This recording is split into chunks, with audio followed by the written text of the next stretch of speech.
Hello friends, welcome back to my channel. Now in today's video, we are going to look at the Kolmogorov-Smirnov test and its importance in machine learning, deep learning, and AI. Why is it even important in machine learning? Because this test actually comes from statistics and it's used for comparing two different sample data to see whether they come from the same distribution. Now the reason why it's used commonly in machine learning and AI field, as well as deep learning, is because of data drift. In this project, we are going to illustrate how the KS test actually works. Now, right after this, we are going to look at the real-time project where we actually implement the KS test in our project where we detect drift in data and then we automate the retraining of our machine learning model. So stick around for this project and stay tuned for the next project. By the way, this will be the follow-up project, which is a real-time MLOps project where we detect drift in data and we automate retraining of our workflow using the scikit-learn, alibi detect package, and the Apache Airflow. So stick around for the entire video and for the follow-up projects. Like, comment, and subscribe to my channel for more videos like this. And now let's get into it.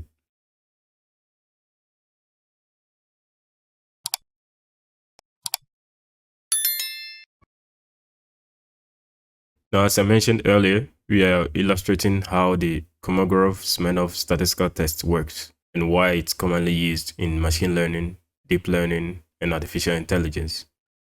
The KS test, for short, is a statistical test that compares two sets of data to see if they come from the same distribution. Now, this helps us to detect any feature level drift. So we use this to identify any drift along features. So in tabular data, usually a column represents a feature. So if you have a new batch of data that comes in, we want to be sure that it has similar distribution to the one that we used to train the model in the past. Now let's see how it works in the backend. So it takes two samples of data sets, let's say two batches of data, and then we create a cumulative distribution function out of both of them. This is just the CDFs. And then we find the largest distance between the two CDF curves. Now the largest distance that we find between the two CDF curves is what we call the KS statistic or the D-value. Now based on that, we can draw some conclusions or we can interpret that results where the KS statistic is small when the P-value is greater than alpha, which indicates that the two distributions are similar, meaning there is no significant drift. Now, there may be differences in the data points from the new batch of data compared to the old one, but the drift is not significant enough to affect our model, so it's still good. Now, when the K statistic is large, that means the P-value is going to be less than alpha, and this indicates that the two distributions are different. And this implies a possible data drift or statistically significant drift, which means when the second case happens, we have to retrain our machine learning model by including the new data that just came in.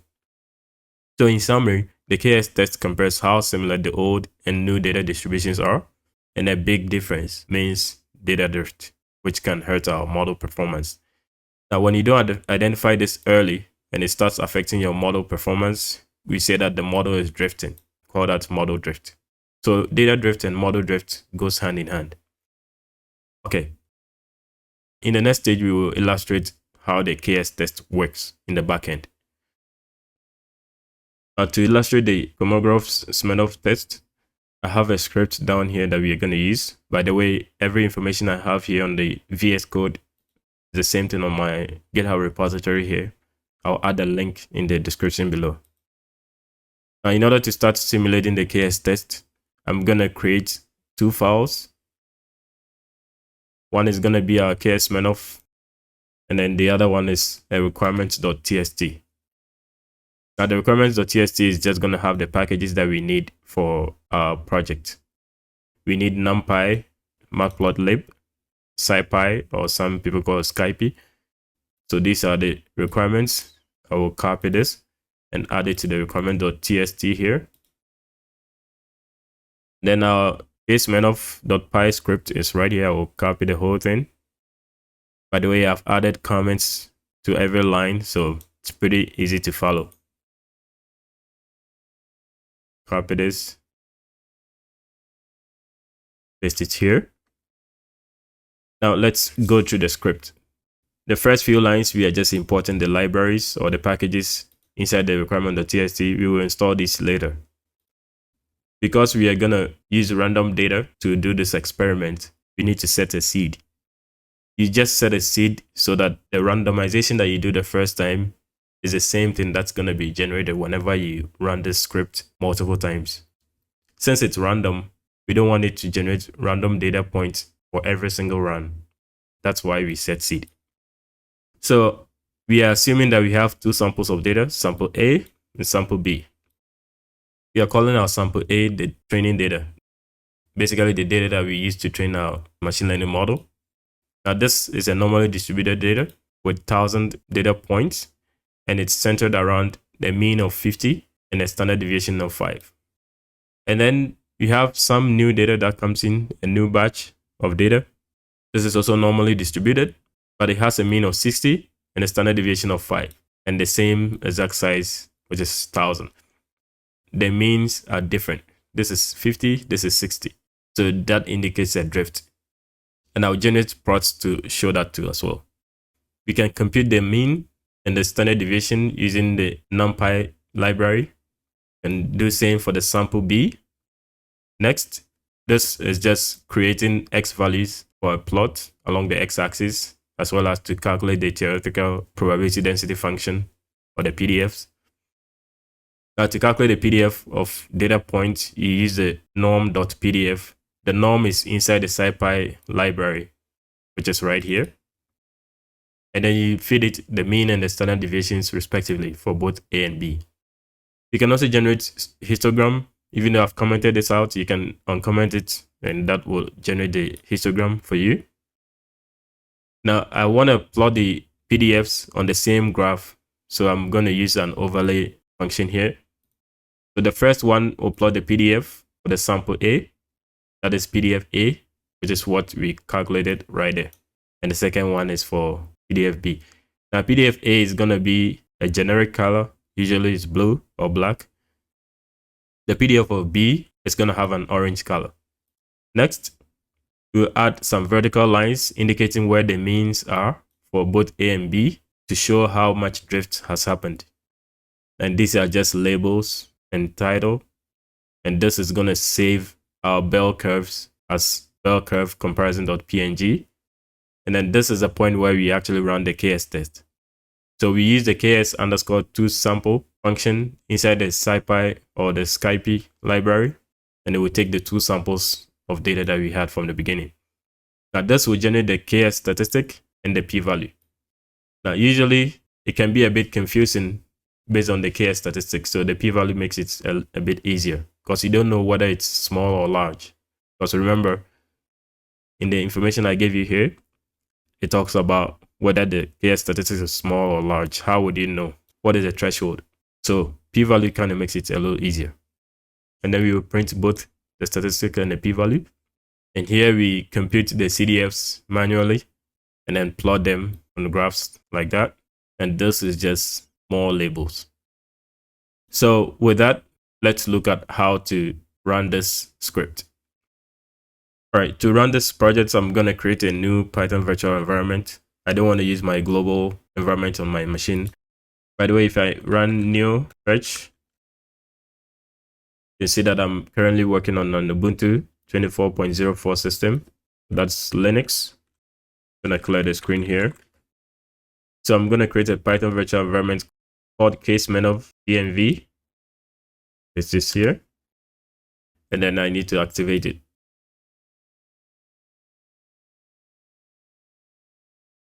Run the source command to activate it. It's activated right there.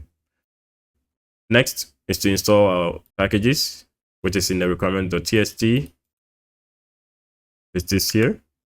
They should install all of them. So they are successfully installed. Now we are on how to run our script here. You just use the command Python and then the name of the script. So I'll paste this here. Press enter. and that is just run. So the K statistic or the D value is 0.713. The P value is 4.136 by 10 to exponents minus 245. So it's really small. Also, it has saved the two different plots, the bell curves comparison and the CDF plots comparisons as well. And you can see them right here. Let's see the CDF comparison first. Now, this is how the CDF looks like. It has the S shape. The blue one is the training data or the old batch of data. The yellow one is the new sample that we generated, indicating a drift. This will calculate the distance between the two CDFs to see the longest or the largest distance. And that's what gives you the K statistic right there. Another plot is the bell curve. When you look at this, you see that the initial data set is the blue one with the mean 50, and the one with the drift is the yellow one with mean 60. And you can clearly see the mean shifted from 50 to 60. So this gap here in the middle here is what actually indicates the drift. So the drift is in this region. Now, if you look at the p-value, this p-value is clearly less than alpha. Alpha, we are assuming 5%. When you go back to the code, read me, when p-value is less than alpha, which is our case, you see that the two distributions are different, which implies a possible statistically significant drift. So that's pretty much how the KS test works in real life. Now, before we leave, I have to do a little cleanup the virtual environment that I created. I'll run the deactivate command here. You see that it's logged out of the virtual environment right there.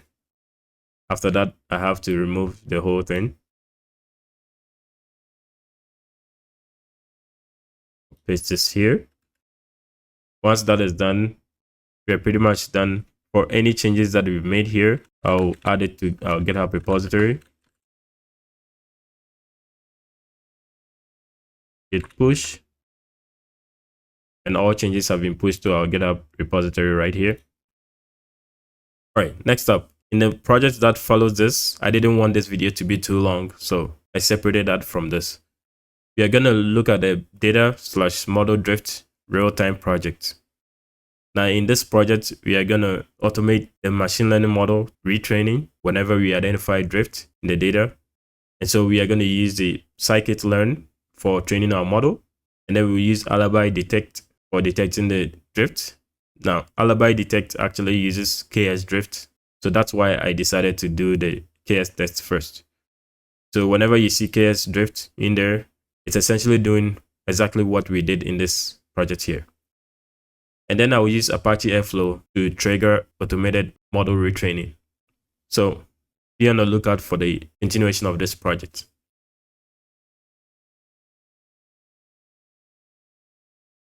Like, comment, and subscribe to my channel for more videos like this.